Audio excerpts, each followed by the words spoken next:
তো আজকে আমরা ভগবান শ্রীকৃষ্ণ সম্পর্কে আলোচনা করব। তো হিন্দু শাস্ত্রীয়তে যারা কৃষ্ণের প্রতি দীক্ষায়িত ঠিক তাদের জন্য আজকের এই আলোচনাটা। তো আমরা যে বিস্ময়কর বিষয়ের উপরে দেখব, পরমেশ্বর ভগবান শ্রীকৃষ্ণ সকলের হৃদয়ে বিরাজমান। পরমেশ্বর শ্রীকৃষ্ণ অর্থাৎ যিনি কিনা সকলের হৃদয়ে কি আছে, বিরাজমান, অর্থাৎ সবার হৃদয়ের ভিতরে তিনি আছেন। তো তিনি কিভাবে থাকেন? তো এখানে বলা হচ্ছে পরমেশ্বর ভগবান শ্রীকৃষ্ণ সকলের হৃদয়ে বিরাজমান। ভগবদ গীতায় বলা হয়েছে যে তিনি স্মৃতি। ভগবদ গীতার ভিতরে বলা হয়েছে তিনি স্মৃতি।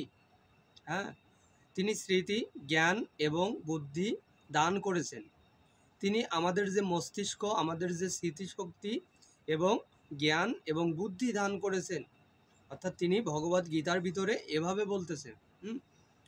তো যে তিনি স্মৃতি, তিনি তা অপহরণ করে নেন, তিনি তা আবার লুপ্ত করে অপহরণ করে নেন। অর্থাৎ যখন কিনা কোনো চোর তোমার বাড়িতে ঢোকে, তখন সেই চোর কি করে? সে তোমার সব কিছুকে চুরি করে, আর সে তার সেই যা কিছু থাকে সেগুলোকে সব তার থলি বা বস্তার ভিতরে ঢুকায়, আর তারপর সেগুলো নিয়ে সে খুব ভোরে বেরিয়ে পড়ে, আর তুমি তখন ঘুমিয়ে থাকো। হ্যাঁ, তাই এখানে বোঝাচ্ছে যে তোমরা, তিনি তার অপহরণ করে নেন। তিনিও কি করেন? ঠিক সেম তোমাদেরকে জ্ঞান দান করেন, তোমাদেরকে বুদ্ধি দান করেন, আবার তিনি অপহরণ করে নেন, তোমাদেরকে স্মৃতি দান করেন, অর্থাৎ তোমাদের জ্ঞান আবার সে লুপ্ত করে নেন এবং সেই তার থেকে কি করেন? স্মৃতি অপহরণ করে নেন। তাই এখানে আমাদেরকে বোঝাচ্ছে যে পূর্ণতা বুঝতে পেরেছিল যে নন্দ মহারাজ গৃহে সে শিশুটিকে দর্শন করেছিল। এই পূর্ণতা বুঝতে পেরেছিল কে? নন্দ মহারাজ। হ্যাঁ, তাই সে শিশুটিকে কি করে? দর্শন করেছিল। তিনি হচ্ছেন স্বয়ং পরমেশ্বর ভগবান, যদিও তিনি একটি শিশুরূপে পরিগত করে পালঙ্কের উপর শুয়েছিলেন।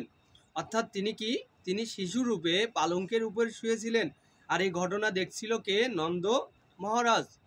হ্যাঁ, তিনি স্বয়ং সে বিষয়টা বুঝতে পেরেছিল। এখন আমরা যদি দেখি যে পারফেক্টলি এটা হচ্ছিল, যদি আমরা সাংস্কৃতিক ভাষায় বুঝতে চাই, আমরা কলম কখনো বুঝতে পারবো না, যেহেতু এটা ট্রান্সলেট বাংলাতে বোঝার প্রয়োজন আছে। হ্যাঁ, মানে লর্ড এখানে কি করতেছে? তিনি শুয়েছিলেন, তিনি মানুষ রূপে, কিন্তু মানুষ কখনো কি হতে পারে না? ভগবান হতে পারে না। হ্যাঁ, তার এটা কিন্তু এখন কিন্তু মানুষ মনে করে যে কোনো একটা সময় যখন কিনা ঋষি মহারিষিরা কি করতো? যজ্ঞ থাকতো পাহাড়ে বা বিভিন্ন জায়গায়, বিভিন্ন স্থানে তারা যজ্ঞের নিবেশে থাকতে, এবং মানুষ তাদেরকে ভাবতো যে তারাই হচ্ছে ভগবান, তারা ভগবান হয়ে গেছে, কিন্তু তারা কলাম ভগবান হতে পারে না। হ্যাঁ, তাই এখানে এই বিষয়টা ঘটনা উঠে আসছে যে যদিও তিনি কি হয়েছে? শিশুরূপে, এখানে বোঝাচ্ছে শিশুরূপে তিনি কি করলো? আবির্ভূত হলেন, এবং তিনি পালঙ্কের উপর শুয়েছিলেন, অর্থাৎ খাটের উপর শুয়েছিলেন। হ্যাঁ হ্যাঁ, পরিগত করে পালঙ্কের উপর শুয়ে আছে, কিন্তু তিনি শক্তিহীন নন। জড়বাদীদের যে ধারণা যোগ আদি অভ্যাস করার ফলে মানুষ ভগবান হয়ে যায়, অর্থাৎ মানুষ মনে করে যদি আমি অনেকগুলো মানুষের উপরে কর্তৃত্ব করি, তাদের উপরে কিছু একটা ঘটাই, তারা আমাকে কি করবে? ভগবান হিসেবে রূপে মেনে নেবে। কিন্তু কখনো তাদেরকে ভগবান রূপে মেনে নেওয়া যাবে না। স্বয়ং কৃষ্ণ ভগবান শ্রীকৃষ্ণ বলছে, কিভাবে বলছে? যে দেখো, তারা যখন এগুলো করতো তখন তাদেরকে অনেক মানুষ মনে করতো যে সে তো ভগবান রূপে আমাদের কাছে আসছে, আমাদেরকে রক্ষা করছে, আমাদের এই উপকার করছে। শুধুমাত্র ভগবান শ্রীকৃষ্ণ, উনিই শুধুমাত্র ভগবান হিসেবে থাকতে পারে। দ্বিতীয় পৃথিবীতে আর কোনো কিছুই ভগবান রূপ ধারণ করতে পারে না। পারফেক্টলি যদি আমরা দেখি যে বলা হচ্ছে যে যোগ আদি অভ্যাসের করার ফলে মানুষ ভগবান হয়ে যায়, তা বিভ্রান্ত। ধ্যান যোগ তপস্যা ইত্যাদি করে কোনো জীবই কখনো ভগবান হতে পারে না। ভগবান সর্ব অবস্থাতেই ভগবান শিশুরূপে শ্রীকৃষ্ণই পূর্ণ বিকাশিত নব নব নব যৌবনা সম্পূর্ণ শ্রীকৃষ্ণেরই মতোই সর্বশক্তিমান মায়াবাদী মতবাদ অনুসারে জীব পূর্ব ভগবান ছিলেন, কিন্তু এখন মায়ার দ্বারা প্রভাবিত হয়ে পড়েছে। অর্থাৎ এখন কি হয়েছে, শ্রীকৃষ্ণ মায়ার দ্বারা প্রভাবিত হয়ে আছে। প্রত্যেকটা মানুষকে জ্ঞান তিনি দিয়ে থাকেন, আবার তিনি তার জ্ঞান থেকে লুপ্ত করে দেয়। তাই তিনি বলতেছে তিনি মায়ার দ্বারা কি করে, এই জগৎটা হচ্ছে মায়া। আর এই মায়াবিনী জগতে কে থাকে, দুর্গা নামক দুর্গা থাকে। তিনি মহিষী নারী, যিনি কিনা মানুষকে মোহের জালে আটকে ফেলেন এবং তাকে কি করেন, তাকে তার তপস্যাকে ভঙ্গ করে দেন। তাই এখন বর্তমান সময়ে এমন কোনো তপস্যা নেই যে সেই তপস্যা তার ভাঙবে না। হ্যাঁ, কলির যুগে সেই তপস্যা ভেঙে যাবে। তাই এখানে বোঝাচ্ছে যে স্বয়ং ভগবান বোঝাচ্ছে যে যৌবনা শ্রীকৃষ্ণের মতে সর্বশক্তিমান মায়াবাদী মতবাদ অনুসারে জীবই পূর্বে ভগবান ছিলেন, কিন্তু এখন মায়ার দ্বারা তা প্রভাবিত হয়ে পড়েছে। তাই তারা বলে যে বর্তমানে তারা ভগবান নন, কিন্তু যখন তারা মায়ার প্রভাবে থেকে মুক্ত হবে তখন তারা আবার ভগবান হয়ে যাবে। অর্থাৎ সেই মানুষগুলো সেই নাগাকেশী অর্থাৎ সেই ঋষিগুলো মনে করে যে তারা ভবিষ্যতে ভগবান রূপে ভগবান হয়ে যাবে, কিন্তু তারা কখনো ভগবান হতে পারবে না। আর এই ধারণাটা তার সম্পূর্ণ ভুল। আর এরকম ধারণা সে যদি করে তাহলে সে মায়াবিনী দুর্গার হাতে বন্দী হয়ে যাবে। আর দুর্গার কারাগারে সে যখন বন্দী হবে তখন তাকে বের করার মতো ক্ষমতা কারোর থাকবে না। তাই এখানে পরমেশ্বর ভগবান অনু সিদৃশ্য বিভিন্ন অংশ। পরমেশ্বর ভগবান কি, তিনি হচ্ছে অনু, অর্থাৎ অনু একবারে ছোট্ট যে বিন্দু, যে বাষ্পায়িত বিন্দু, সেই বিন্দুগুলোর ভিতরে তিনি কি থাকে, সেই বিন্দুগুলোর ভিতরেও তিনি থাকেন। আর সেভাবেই তিনি পরিলক্ষিত করেন প্রত্যেকটা মানুষের আচরণ বিধি, তাদের চলাফেরা। সে এভাবে একবার অনু থেকে অনু জিরো, একবারে শূন্য থেকে তিনি সে পর্যবেক্ষণ করতে থাকে। তাই এরকম চিন্তা চেতনা যেন তার থেকে মানুষ কি করে, বিরত থাকে। সেই সমস্ত ঋষি, মহান ঋষি যারা এগুলো নিয়ে চিন্তা ভাবনা করে তার থেকে যেন অবশ্যই বিরত থাকে, যে সে যেন কখনো নিজেকে ভগবান হিসেবে দাবি না করে, এবং ভগবান তাকে যদি কেউ বলেও সেটাও তার জন্য সম্পূর্ণরূপে সে দুর্গার কারাগারে বন্দী থাকবে। তাই এখানে যেমন অগ্নি স্পৃঙ্গ, অগ্নি অর্থাৎ অগ্নি বিচরিত স্পৃঙ্গ, হ্যাঁ, সম্পূর্ণ ভ্রান্ত জীব হচ্ছে অংশ। জীবও তেমন ভগবানের বিভিন্ন অংশ। কখনোই শ্রীকৃষ্ণ রূপী বিরাট অগ্নি হতে পারে না। বসুদেব দেবকীর শিশু সন্তান রূপে আবির্ভূত হলেও শ্রীকৃষ্ণ পূর্ণ পুরুষোত্তম পুরুষের ভগবান। বসুদেবের তিনি সন্তান হয়ে আসলেও তিনি কিন্তু কি স্বয়ং ভগবান। হ্যাঁ, তাই সন্তান রূপে অন্য কেউ আবির্ভূত হয়ে সে যদি বলে যে আমি ভগবান, আমি সব কিছু, তখন তাকে মেনে নেওয়া যাবে না। তাই ছোট শিশুটির মতো শ্রীকৃষ্ণ তার চোখ দুটি বন্ধ করলেন, যেন তিনি পুত্ন মুখ দর্শন করতে চাইলেন না। ভগবান বিভিন্ন শ্রীকৃষ্ণের এই চোখ বন্ধ করার কারণে বিশ্লেষণ করেছেন অনেক, বলে যে অসংখ্য শিশু ঘাতি তিনি পূর্ণতা যে এখন তাকে হত্যা করার অভিপ্রায় নিয়েছে এসেছে, সেই পাপিনী পুতনার মূর্খ দর্শন করতে চাননি বলে শ্রীকৃষ্ণ তার চোখ বন্ধ করেছিলেন। অর্থাৎ শ্রীকৃষ্ণ জন্মের সময় তার চোখকে বন্ধ করার কারণ ছিল তিনি যে পাপিনী, যে তাকে মৃত্যু দেওয়ার জন্য আসছিলেন, সেই পাপিনীকে না দেখার জন্য তার চক্ষু কি ছিল, বন্ধ ছিল। তাই তিনি যখন তাকে হত্যা করার অভিপ্রায় নিয়ে এসেছে, এই পাখিনী পুতনার মুখ দর্শন করতে চাননি বলেই শ্রীকৃষ্ণ তার চোখ বন্ধ করেছিলেন। কেউ কেউ আবার বলেন যে তিনি অস্বাভাবিক কিছু একটা করতে যাচ্ছিলেন, তাই তিনি চোখ বন্ধ করেছিলেন, যাতে পুতনা ভয় না পায়। অনেকে অন্য অন্য বিস্ময়কর বিষয়াদি ভাবতেছিলেন যে তার চোখ কেন বন্ধ ছিল, একটা করতে যাচ্ছিল তাই তিনি চোখ বন্ধ করেছিল যাতে পুতনা ভয় না পায়। অনেক আবার বলে যে অনুসারীদের সংহার করবার জন্য ভক্তদের রক্ষা করবার জন্য শ্রীকৃষ্ণ আবির্ভূত হয়েছিলেন। অর্থাৎ তার ভক্তদের রক্ষা করার জন্য শ্রীকৃষ্ণ কি হয়েছিলেন, আবির্ভূত হয়েছিলেন। যে কথা ভাগবত গীতায় বর্ণিত হয়েছে, পরিত্রাণা সাধুনাং বিনাশাং চতুর্দশতাম, প্রথম যে অনুসারীটি তিনি সংহার করে যাচ্ছিলেন সে হচ্ছে একটি স্ত্রীলোক। এবং বৈদিক শাস্ত্রে নির্দেশন অনুসারে শাস্ত্রী ব্রাহ্মণ, গাভী ও শিশু হত্যা করার নির্দেশ বৈধ শাস্ত্রের নির্দেশ অনুসারে নিষিদ্ধ হলেও শ্রীকৃষ্ণ পৃতনাকে হত্যা করতে বাধ্য হয়েছিলেন, তাই তিনি চোখ বন্ধ করে পারেননি। আবার কেউ কেউ বলে যে পুতনাকে শ্রীকৃষ্ণ তার ধাত্রী বলে মনে করেছিল, তাই শ্রীকৃষ্ণ তার চোখ বন্ধ করেছিল এসেছিল যে ভগবান তার সন্তান দান করবার জন্য। শ্রীকৃষ্ণ এতে কৃপা যে তিনি যদিও জানতেন যে পুতনা তাকে হত্যা করার অভিপ্রায় নিয়ে এসেছে, কিন্তু তবুও তিনি তাকে তার মাতৃরূপে গ্রহণ করেছিলেন। ধাত্রী এবং মাতৃরূপে গ্রহণ করেছিলেন। বৈদিক নির্দেশ অনুসারে মাতা 7 প্রকারের: গর্ভধারিণী মাতা, সুরপত্নী রানী, ব্রাহ্মণ পত্নী, গাভী ধাত্রী এবং ধাত্রী ও পুতনা। যেহেতু শ্রীকৃষ্ণকে কোলে নিয়ে তাকে তার বুকের দুধ পান করাবার জন্য স্থান দান করেছিলেন, তাই শ্রীকৃষ্ণ তাকে মাতৃরূপে গ্রহণ করেছিলেন। এটাই তার চোখ বন্ধ করার আরেকটা কারণ। তাহলে এই চোখ বন্ধ করার বিভিন্ন কারণ আমরা দেখতে পাচ্ছি।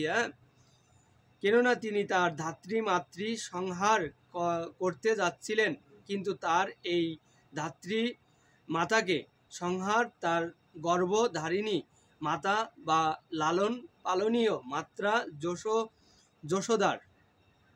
যশোদার, তাহলে তার মা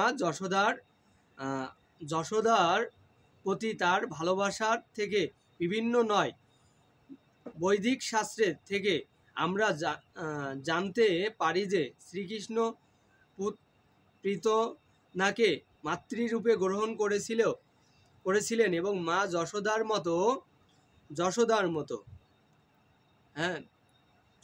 মতো বংশলের তার প্রতি অনুরূপ হওয়ার সৌভাগ্য দান করেছিল। অর্থাৎ তার মার যশোদার মতো শিশুটিও যখন তার চোখ বন্ধ করলেন, পুতনা যখন তাকে কোলে তুলে নিল, সে তখন সে জানতো না যে স্বয়ং মৃত্যুকে তার কোলে তুলে নিয়েছে। সে জানতো না তার স্বয়ং মৃত্যুকে সে কি করলো, কোলে তুলে নিয়েছে। কোনো মানুষ যখন একটা দাড়ি মনে করে এটা সাপকে তুলে নেয়, তখন তার মৃত্যু অস্বাভাবিক হয়ে, তেমনি শ্রীকৃষ্ণর কাছে অসাধারণ আগে পুতনা অসংখ্য শিশু হত্যা করেছিল, কিন্তু তখন সে তার অবশ্যম্ভাবী মৃত্যু স্বয়ং কালসর্পকে তার কোলে তুলে নিয়েছিল। তা সে জানতো না সে কাকে কোলে তুলে নিয়েছে। ইতিপূর্বেও সে যাদেরকে হত্যা করেছে তাদেরকে সে মেরে ফেলেছে, তারা কলাম স্বয়ং ভগবান ছিল না, কিন্তু এখন সে কি করলো, সে স্বয়ং ভগবানকে কোলে তুলে নিয়েছে। তাই ভগবান বলল যে আমি তাকে হত্যা করার কালসাপ ছিলাম, কিন্তু সে কলাম আমাকে চিনল না। পুতনা যখন শিশুটিকে শ্রীকৃষ্ণ তার কোলে তুলে নিচ্ছিল, তখন রোহিণী এবং যশোদা উভয়ে সেখানে উপস্থিত ছিলেন, কিন্তু তাকে নির্দেশ করেননি। কেননা কেননা সে এত সুন্দর সজ্জায় ভূষিত ছিল। তাছাড়া শ্রীকৃষ্ণের প্রতি সে যে বৎসঙ্গ স্নেহ প্রদর্শন করেছিল, তাতে তার মনে কোনো সন্দেহ স্থাপন পায়নি। তারা বুঝতে পেরেছিল যে সে একটি সুন্দর খাপে টাকা তলোয়ার পুতনা তার স্থানে অতি তীব্র বিষ লাগিয়ে এসেছিল এবং শিশুটি শ্রীকৃষ্ণর কোলে নিয়ে সে মৃত্যু হয়। শ্রীকৃষ্ণ ক্রুদ্ধভাবে তৎপর সেই স্থান গ্রহণ করে দুগ্ধরূপী বিষের সঙ্গে সেই রাক্ষসীর প্রাণ বায়ু শোষণ করে নিল। শ্রীকৃষ্ণ তখনই কৃপায় যে সেই রাক্ষসী যেহেতু তার বুকের দুধ দান করবার জন্য তার কাছে এসেছিল, তখনই তিনি তার মনোবাঞ্ছনা পূর্ণ করেছিলেন এবং তার সেই কার্যকলাপ মাতৃবৃহৎ বলে গ্রহণ করেছিলেন। তার তা বীভৎস কার্যকলাপ বন্ধ করার জন্য তাকে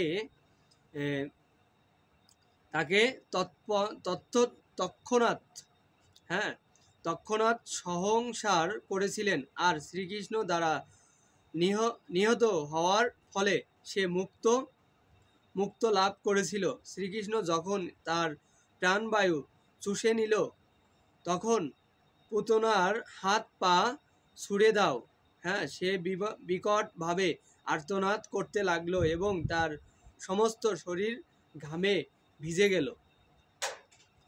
এভাবে আর্তনাদ করতে করতে যখন তার মৃত্যু হলো, তখন চারিদিকে এক প্রচণ্ড শব্দ হলো। নদ নদী ঘিরে তরুণ ধাত্রী কেঁপে উঠল। লোকেরা মনে করলো যেন চারদিকে বজ্রপাত হচ্ছে। এভাবেই পুতনা রাক্ষসীর ভীষণ শিকার সমস্ত হলো। মানে যখন তার প্রাণ ও বায়ু চলে যেতে লাগলো, তখন চারদিকে ঝলক বিদ্যুৎ চমক থাকতে থাকলো এবং মানুষ মনে করলো লুটিয়ে পড়লো এবং তার মুখ হা হয়ে রইল। ইন্দ্রের বজ্রাঘাতে বৃহৎ সুরের যেভাবে পতন হয়েছিল, পত্নীও ঠিক সেভাবেই বিপত্তি হলো। আর মাথা লম্বা চল সারা শরীরে ছড়িয়ে রইল।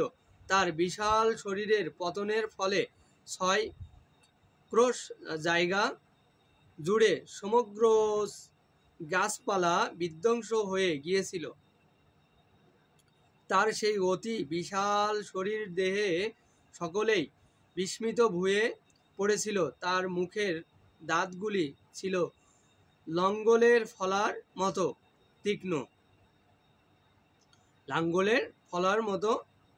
তীক্ষ্ণ। নাসরা প্রভূত গৃহের মতো গভীর তার স্থানদ্বর, গৃহশিখর চূত্র শ্রীলাখা খণ্ডের মতো বিশাল তার কেশরাশি।